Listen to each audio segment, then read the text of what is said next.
our wave of women, the women leadership from state, national, and even to local level. You know, Charles County Democratic Central Committee, they work so hard. They put this on. They support all our Democratic candidates. And our chair person here has been working tirelessly for a long time, has really been on the ground and has done a great job.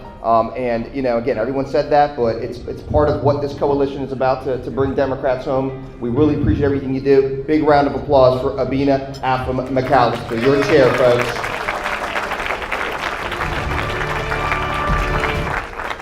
Thank you, Hamad. Hello again, everyone. Isn't it a great night? Tonight, I'd like to recognize and congratulate a few people. First, I'd like to recognize the fact that for the first time in a few years, all of our Democratic clubs are present. That is amazing. That is amazing.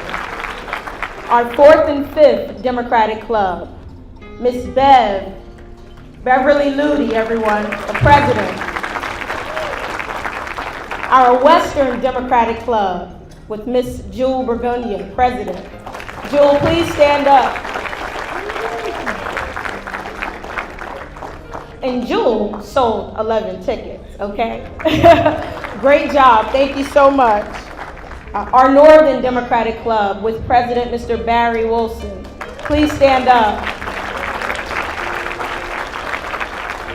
Our African American Democratic Club is here tonight with President Mr. Gaylord Hogue. Please stand up.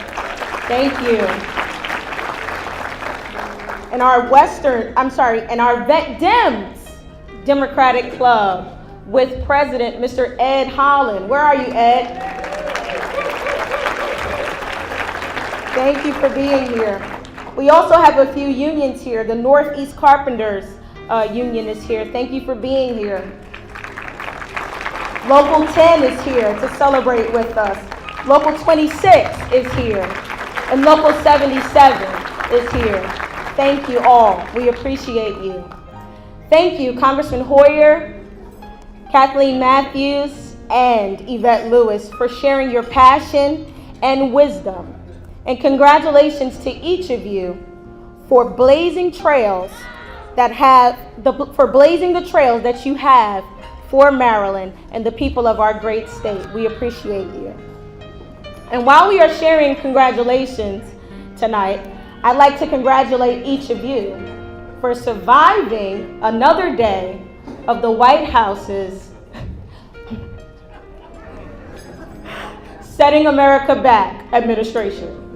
Congratulations to you. This year's theme, Wave of the Woman, Our Time is Now, is a celebration of the unprecedented number of women that have been mobilizing across our nation to take a stand. I think we can all agree that it's not an overstatement to say that the past year and a half has been problematic. Now, I won't say that it's been all bad because some good has come of this, but it certainly hasn't been easy, especially for women.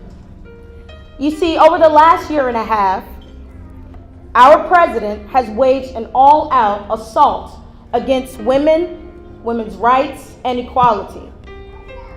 He made it okay for companies to stop paying for birth control.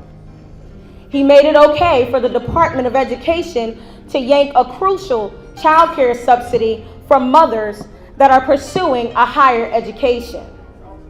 And he thought it was okay to derail an Obama rule to extend overtime protections to more than 4.2 million Americans, 3.2 of which are women.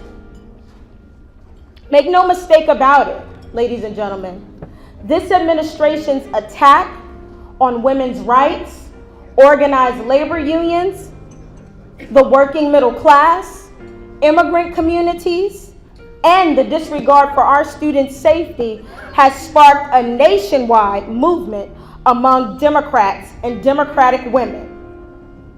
And I, for one, believe that this renewed activism couldn't have come at a more critical time.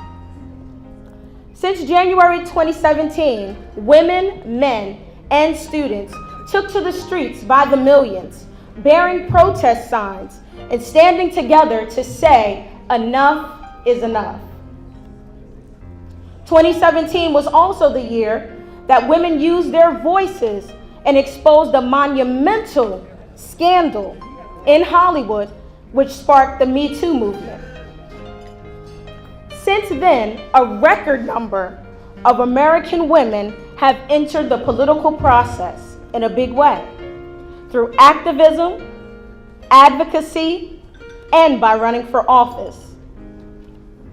According to Emily's list, more than 494 women, 300 of which are Democrats, have said that they're running for Congress this year. And that number increases drastically when you factor in all of the women running for down ballot positions.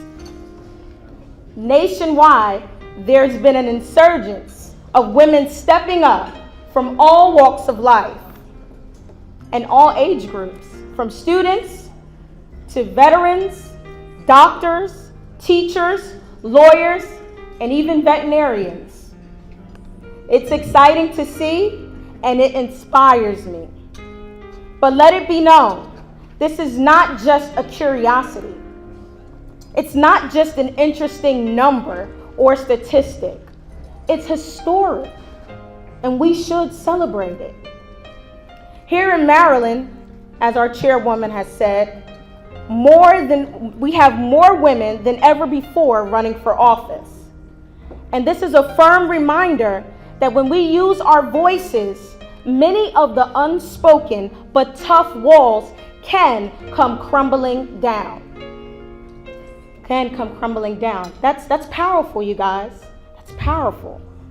You see, Hillary's loss and the Republicans' victory formed a 1-2 punch that helped trigger the current tidal wave of women standing up.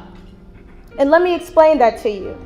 You see, when our nation decided that it would rather have a crude, bigoted, misogynist who's focused on Twitter wars instead of fighting the real battles facing this nation, thousands of women stood up in Hillary's place.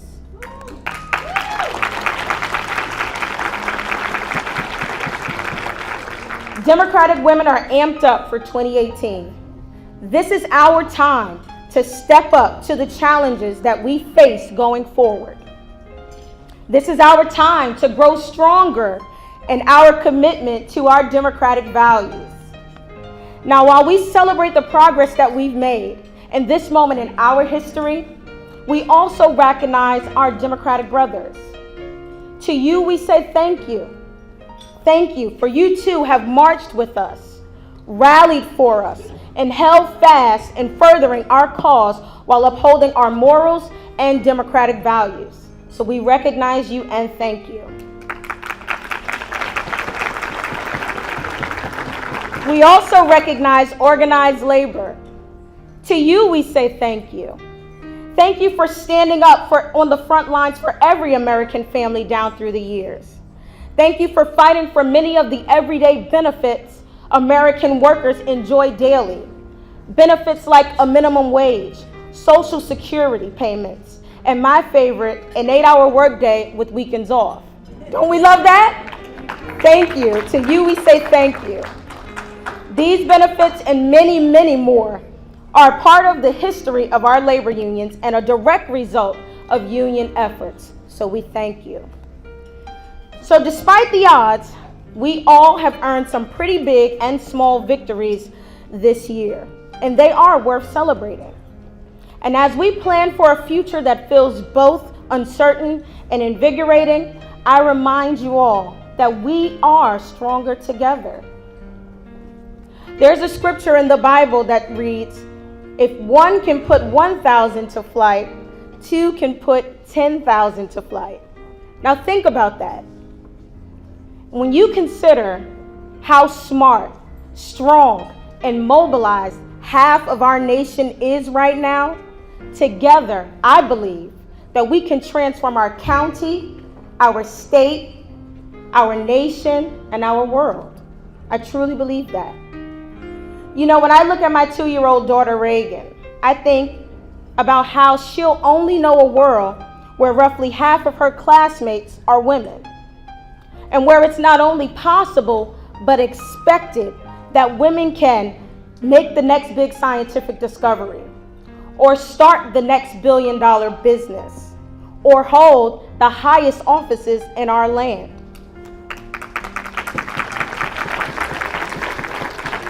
And I know, no matter how tough her moments may get, that she will witness even greater progress in her lifetime because of this movement, because of the people in this room tonight.